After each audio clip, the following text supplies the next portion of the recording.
नदी पर पहुंचकर वो जलपरी को आवाज देता है। जलपरी, ओ जलपरी, क्या तुम यहाँ हो? देखो देखो, मैं आ गया। नंदू की आवाज सुनकर जलपरी वहाँ पर प्रकट होती है। जलपरी, देखो मैं आ गया, अब मैं निश्चिंत हूँ। बोलो बोलो, मैं तुम्हारी क्या मदद कर सकता हूँ? आज अगर ज़्यादा लकड़ियाँ मिल जाएं तो शायद शुभांकर के लिए कुछ मीठा ला सकूं। नंदू की पत्नी मोहिनी झोपड़ी के भीतर से बाहर आती है और उससे बोलती है, सुबह सुबह फिर जंगल जा रही हो? कल से पीठ में दर्द था, आज तो आराम कर लो नंदू। आराम करने से पेट नहीं भरता मोहिनी, मुझे बस मेरे बेटे शुभांकर के भविष्य की चिंता है। जंगल मेरी मजबूरी नहीं बल्कि जिम्मेदारी है। अंदर शुभांकर पलंग पर बैठा था। पिता की आवाज़ सुनकर उसके मन में कुछ बात आती है। शुभांकर बाहर आता है और बोलता है, बाबा, आज स्कूल में मैडम ने कहा कि तुम सबसे तेज हो, पर उन्होंने ये भी कहा कि किताबें लाना ज़रूरी है। नंदू की आंखें भर आती हैं। उसके पास इतने पैसे नहीं थे कि वो शुभांकर की महंगी महंगी किताबें ला सके। देखो शुभांकर, मैं पढ़ाई के लिए तुम्हारी चिंता समझता हूँ, पर मेरे पास इतने पैसे नहीं हैं कि मैं तुम्हारी महंगी महंगी किताबें ला सकूं। नंदू, मैंने चूल्हे पर 2 रोटियां बनाई है, एक आप खा लो और एक शुभांकर। खाली पेट जंगल जाओगे तो लकड़ियां कैसे काट पाओगे? नहीं मोहिनी, तुम दोनों रोटी शुभांकर को दे दो। जब मेरा बेटा अच्छा खाएगा तभी तो अच्छा पढ़ पाएगा। नंदू जंगल पहुंचकर लकड़ियां काट काट कर बहुत थक जाता है, तो एक पेड़ के नीचे बैठकर वो मन में ही कुछ सोचता है। कभी कभी सोचता हूँ, भगवान ने मुझे इतना गरीब क्यों बनाया? अपने परिवार की ज़रूरतें भी मैं पूरी नहीं कर सकता। नंदू को बस अपने बेटे के भविष्य की चिंता सताए जा रही थी। कमला मोहिनी की छोटी बहन थी, जो उसके ही पड़ोस में रहती थी। स्वभाव में वह थोड़ी चिड़चिड़ी सी थी। दीदी, ऐसा कब तक चलेगा? आप इतनी गरीबी में कब तक रहोगी? जीजा जी से कहो थोड़ी और मेहनत करें, उनसे कहो कोई करिश्मा नहीं होने वाला है। हमें करिश्मों की आदत नहीं है, हमें किस्मत पर भरोसा है। आपकी किस्मत से शुभांकर का भविष्य नहीं बदलने वाला। मैं उसकी मासी हूँ तो उसकी थोड़ी चिंता करती हूँ। मोहिनी चुपचाप खड़ी रहती है। वो अपनी छोटी बहन की इन तानों को एक कान से सुनती है और दूसरे कान से निकाल देती है। जब नंदू शाम को घर लौटता है तो शुभांकर उसे देखकर बहुत खुश होता है। वो उत्साह में पूछता है, बाबा, आप जंगल से क्या लाए हो? मैं जंगल से तुम्हारे लिए मीठे मीठे जामुन लाया हूँ। जाओ, रसोई घर में रखे हैं, तुम खा लो। शुभांकर उत्साह में भागा भागा किचन की ओर जाता है। नंदू, तुम जंगल में दिन रात मेहनत करते हो, फिर भी हमारी इस गरीबी के कारण तुम्हारी ये मेहनत किसी को नहीं दिखाई देती। मोहिनी, ये मेहनत मैं अपने परिवार को चलाने के लिए कर रहा हूँ, अपने बेटे के भविष्य के लिए कर रहा हूँ, किसी को दिखाने के लिए नहीं। अगली सुबह फिर नंदू जंगल में लकड़ियाँ काटने के लिए पहुँचता है। वाह, ये पेड़ तो बहुत मजबूत लगता है, इसे बेचूंगा तो अच्छे खासे पैसे मिल जाएंगे। नंदू वहाँ खड़ा सोच ही रहा होता है कि अचानक से जोर से चिल्लाने की आवाज़ आती है। ये आवाज़ तो सामने नदी से आ रही है। कहीं फिर कोई मछुआरा उस नदी में गिर तो नहीं गया? हे भगवान, अभी जाकर देखता हूँ। फिर नंदू नदी के पास चला जाता है। नदी का नज़ारा देख उसे अपनी आंखों पर विश्वास ही नहीं हो रहा था। सामने नदी में एक जल परी थी जो चिल्ला चिल्ला कर मदद मांग रही थी। अरे बाप रे, ये तो जल परी है। मुझे तो अपनी आंखों पर विश्वास ही नहीं हो रहा है। आखिर मैंने ये क्या चीज़ देख ली। डरो मत नंदू, मैं तुम्हें कोई हानि नहीं पहुंचाऊंगी। मैं तो बस तुमसे मदद चाहती हूँ। कैसी मदद चाहिए तुम्हें? मैं कोई साधारण मछली नहीं हूँ। मैं एक श्रापित आत्मा हूँ और महीनों से तुम जैसे इंसान का इंतजार कर रही थी। और तुम समझती हो कि मैं वो इंसान हूँ? मैं तो बस एक गरीब लकड़हारा हूँ। गरीब वो नहीं होता जिसके पास धन नहीं। गरीब तो वो होता है जिसके दिल में दया और ईमानदारी ना हो, और तुम्हारे पास तो दोनों है नंदू। तो तुम क्या चाहती हो मुझसे? मैं चाहती हूँ कि तुम मेरे श्राप को तोड़ने में मेरी मदद करो, जिससे मैं मुक्त हो जाऊं और एक साधारण जीवन जी सकूं। देखो जलपरी, मैं नहीं जानता कि असल में तुम कौन हो। मैं तुम्हारी मदद तो कर दूंगा, पर इसके बदले मुझे कुछ नहीं होना चाहिए। मैं जानती हूँ नंदू, मैं एक अनजान हूँ और तुम इस तरह मुझ पर विश्वास नहीं कर पा रहे हो, पर एक वक्त के लिए तुम मेरी बात मानो। नंदू को कुछ समझ में नहीं आ रहा था। कोई बात नहीं नंदू, तुम्हें मुझ पर विश्वास करना है या नहीं ये तुम पर है। तुम घर जाओ और विस्तार में सोचो कि मेरी मदद करनी चाहिए या नहीं। मैं कल तुम्हें यहीं मिलूंगी। रात में घर आके नंदू सारी बातें अपनी पत्नी मोहिनी को बताता है। अगर ऐसी बात है तो आपको उसकी मदद करनी चाहिए थी, उस पर विश्वास करना चाहिए था, यूं से छोड़कर नहीं आना चाहिए था। हाँ तो मैं करता भी क्या? यूं आंखों के सामने अचानक एक जलपरी देख मैं डर गया, और उसने सामने से भी मुझे एक रात सोचने का समय दिया है। ठीक है, वो तो उसका बड़प्पन है, पर कल सुबह उठकर आप उसकी मदद करने जाएंगे। बेचारी वो जलपरी के रूप में कितने महीनों से परेशान होगी। नंदू अपनी बीवी मोहिनी के बात पर राजी हो जाता है और रात को सोने के लिए चला जाता है। सुबह होते ही वो जंगल के रास्ते से नदी पर पहुंच जाता है। नदी पर पहुंचकर वो जलपरी को आवाज देता है। जलपरी, ओ जलपरी, क्या तुम यहाँ हो? देखो देखो, मैं आ गया। नंदू की आवाज सुनकर जलपरी वहाँ पर प्रकट होती है। जलपरी, देखो मैं आ गया, अब मैं निश्चिंत हूँ। बोलो बोलो, मैं तुम्हारी क्या मदद कर सकता हूँ? तुम मेरी मदद करने आए हो, ये देखकर बहुत अच्छा लगा नंदू, वरना अन्य मछुआरे या गांव के लोग मुझे देखकर ही भाग जाते थे और फिर वापस नहीं आते थे। नंदू, मेरी मदद करने से पहले तुम्हें मेरी असली कहानी जाननी होगी कि आखिर मुझे श्राप कैसे मिला और मैं जलपरी कैसे बनी। शायद तभी जाकर तुम्हें मेरी बातों पर विश्वास हो।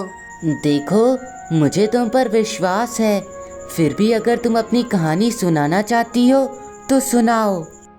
ठीक है, अब मेरी कहानी गौर से सुनना। मेरा बचपन एक बड़े से महल में बीता, जहाँ मुझे किसी भी सुविधाओं की कोई कमी नहीं थी। मेरे पिता का नाम राजा विक्रम था, जिनका साम्राज्य दूर दूर तक फैला था। बाद में उनकी मृत्यु हो गई थी। पर एक सच्चाई बताऊं, राजा विक्रम मेरे सगे पिता नहीं थे। मेरी माँ एक परी थी। उन्होंने मेरे उज्जवल भविष्य के लिए मुझे राजा विक्रम को सौंप दिया।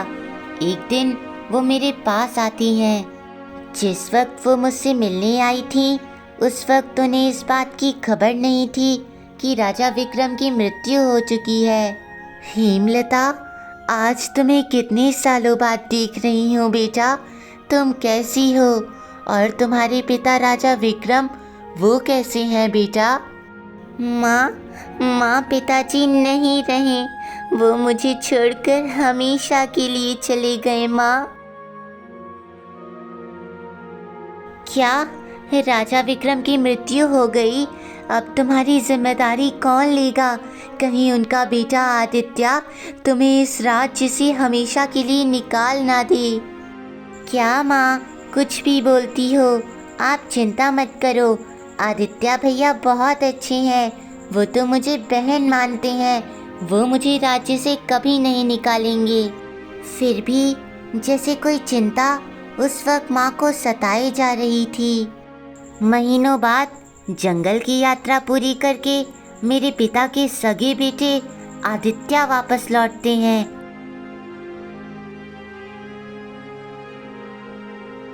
भैया, आप जंगल से लौट आए, आपकी यात्रा कैसी रही भैया?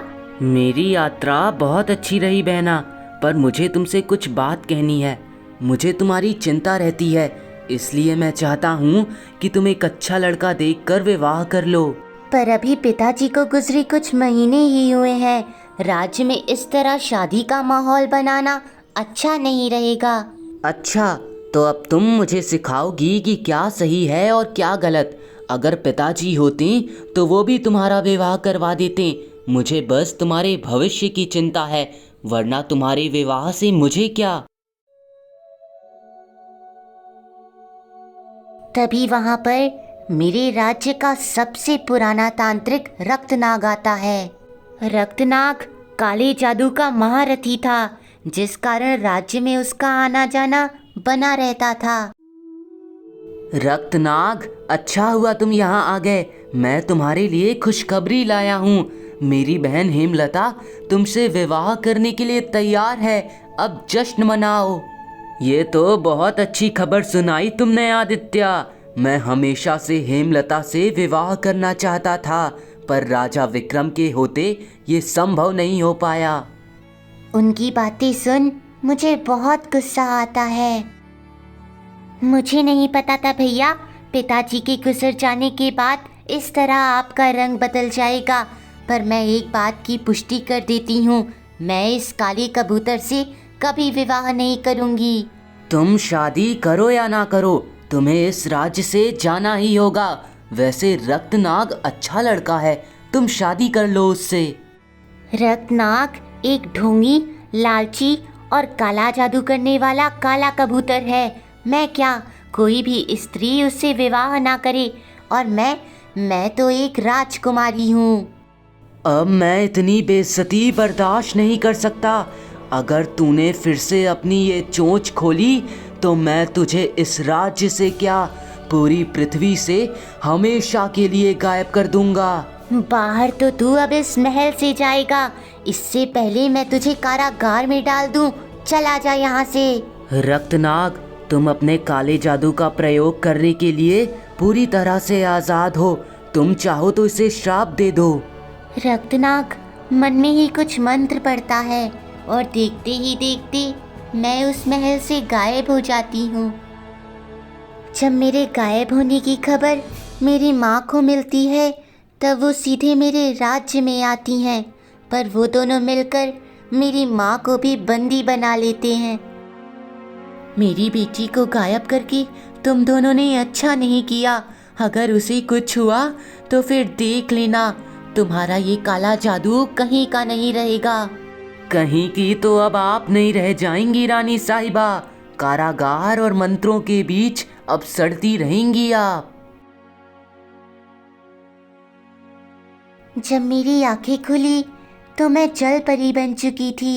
एक अजनबी सुनसान जंगल में मैं अकेली खड़ी थी। जब मेरी नज़र सामने गई तो एक साधु महाराज उस जंगल से गुजर रहे थे।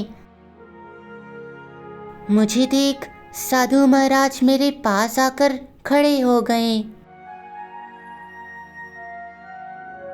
मैंने उन पर विश्वास किया और अपने साथ हुए इस घटना के बारे में उन्हें विस्तार में बताया। अच्छा, तो तुम्हें ये श्राप रक्तनाग ने दिया है। मैं जानता हूँ उसे। कभी वो मेरा शिष्य हुआ करता था। वो काले जादू में महारथी था। उसके श्राप को तोड़ना इतना आसान तो नहीं। सच कहूँ, आसान नहीं बल्कि असंभव है। मेरी मदद करें गुरुदेव, मुझे इस श्राप से मुक्त करें। कोई तो रास्ता होगा मैं जीवन भर जलपरी के रूप में नहीं रहना चाहती। सिर्फ एक मात्र रास्ता है श्राप को तोड़ने का, पर सच कहूँ तो वो बहुत कठिन है। पता नहीं तुम उसे पार कर पाओगी या नहीं।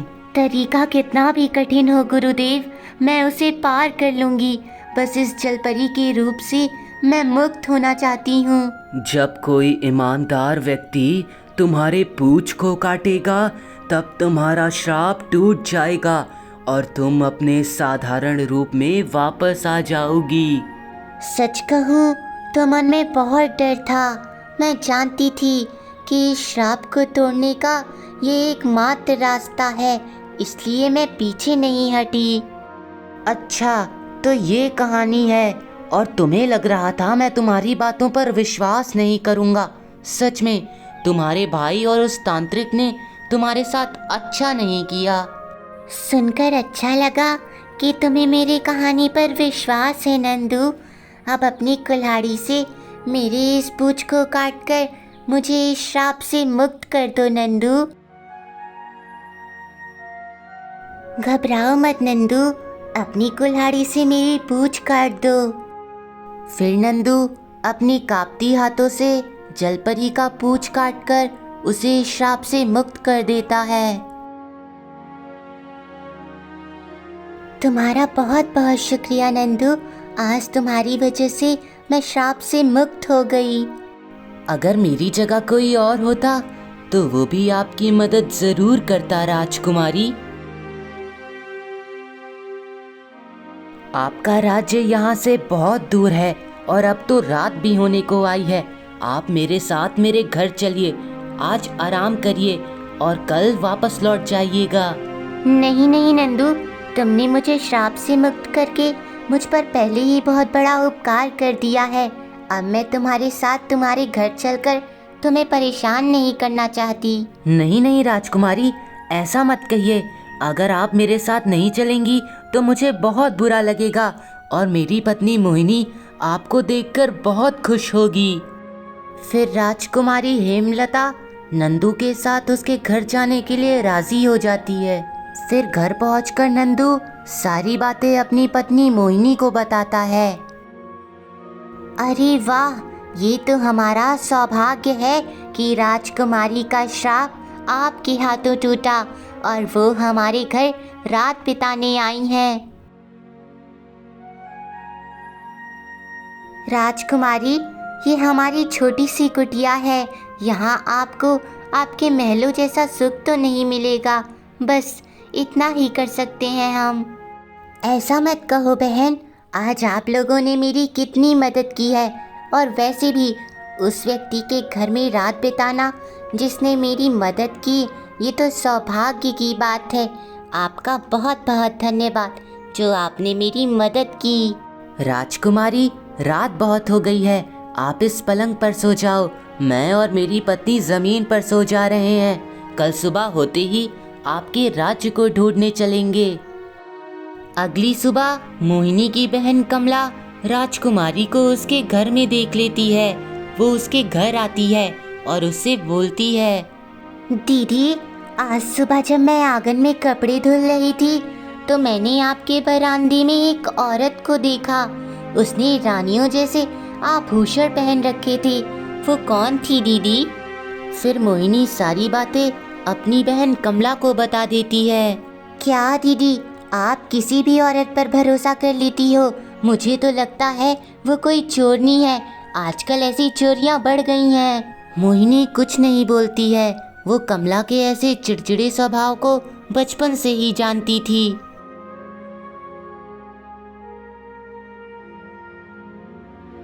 कुछ देर बाद बारिश होने लगती है। नंदू बाहर आता है और मोहिनी बोलती है, नंदू, मैं भी आपके साथ चलूंगी। मुझे डर लग रहा है कहीं आपको भी कुछ ना हो जाए। अरे भाग्यवान, तुम चिंता क्यों करती हो? मुझे कुछ नहीं होगा। और अगर तुम मेरे साथ चलोगी तो यहाँ घर पर शुभांकर का ख्याल कौन रखेगा? तुम उसकी चिंता मत करो, मैं कमला से बात कर लूंगी। वो शुभांकर का बहुत अच्छे से ख्याल रखेगी। तभी अचानक इन सब के बीच राजकुमारी झोपड़ी के भीतर से बाहर आती है। क्या हुआ मोहिनी बहन, तुम सुबह सुबह इतनी परेशान क्यों लग रही हो? कोई परेशानी है तो मुझे बताओ। कोई परेशानी नहीं है राजकुमारी, बल्कि मैं भी आपके साथ आ रही हूँ। ये तो बहुत अच्छी बात है मोहिनी बहन कि तुम भी मेरे साथ आ रही हो, पर राज्य पहुंचकर आप दोनों कहीं छुप जाना, वरना रक्तनाग कहीं आपको देखकर आपको कोई श्राप ना दे दे। आप उसकी चिंता मत करिए, हमें कुछ नहीं होगा, हम आपके साथ हैं। थोड़ी देर बाद मोहिनी कमला के घर आती है। कमला उसे देखकर जोर जोर से हंसती है। अरे ये देखो, मेरी बहन मोहिनी आज मेरे घर आई है। जरूर कोई मतलब की बात है, वरना ये मेरे घर कैसे आ जाए? ये क्या कह रही हो कमला? मैं तुम्हारी बड़ी बहन हूँ। अपनी बड़ी बहन को कोई ऐसे कहता है क्या भला? कभी तो अपने मुंह से कुछ अच्छे शब्द बोल दिया करो। देखो दीदी, मुझे आपसे कोई दुश्मनी नहीं है। दुश्मनी तो मुझे इस गरीबी से है जिस गरीबी में आप जी रही हो। देखो कमला, हम जैसे भी हैं खुश हैं, हम इस गरीबी में भी सुखी हैं। मैं और नंदू उस राजकुमारी का राज्य ढूंढने जा रहे हैं। पता नहीं कितने दिन लगेंगे। मैं चाहती हूँ तब तक तुम शुभांकर का ख्याल रखो। क्या आप लोग उस चोरनी का राज्य ढूंढने जा रहे हो? कहीं ऐसा ना हो कि वो आप दोनों को लूट ले। नहीं दीदी, आप लोग उसके साथ मत जाओ प्लीज़। अरे कमला, तुम चिंता मत करो, हम अपना ख्याल रख लेंगे। बस तुम शुभांकर का ख्याल रख लेना। वैसे भी हम कोई बच्चे नहीं हैं जो कोई भी हमें लूट ले। आपको जहाँ जाना है वहाँ जाओ।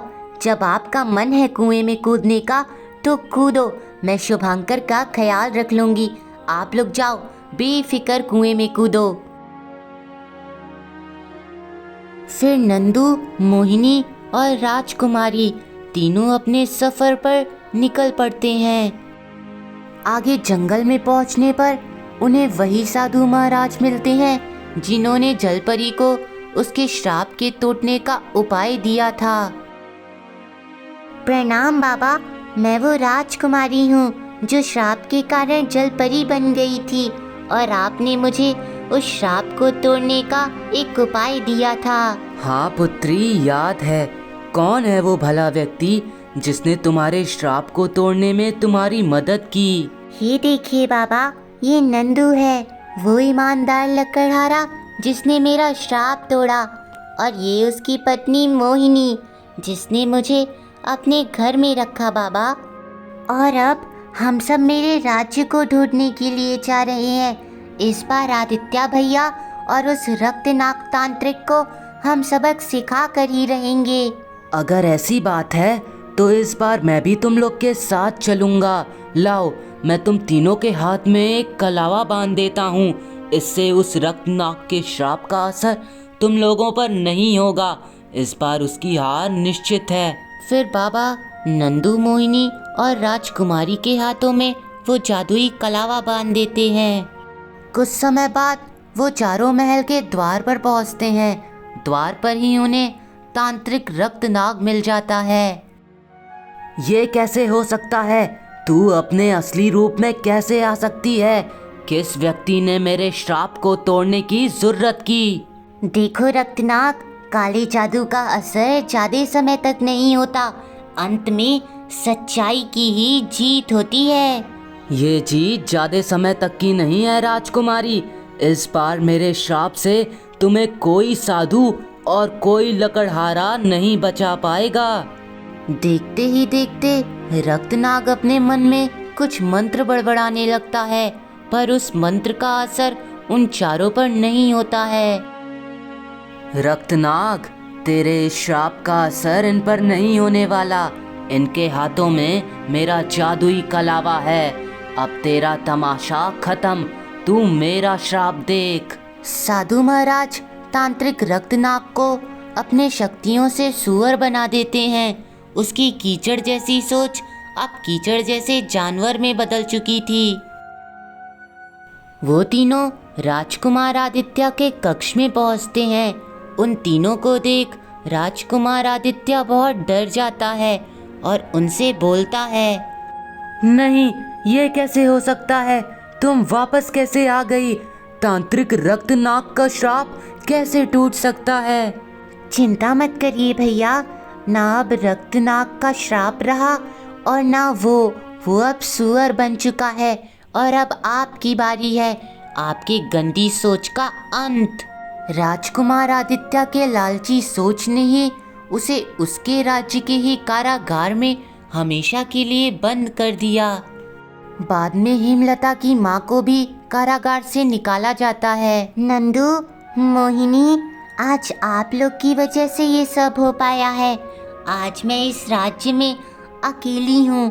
मैं चाहती हूँ आप लोग मेरे साथ इस राज्य में रहें और मोहिनी दीदी, आपकी बहन भी हमारे साथ इस राज्य में रह सकती है। एक बार फिर लालच और बुराई की हार हुई और सच्चाई और ईमानदारी की जीत हुई।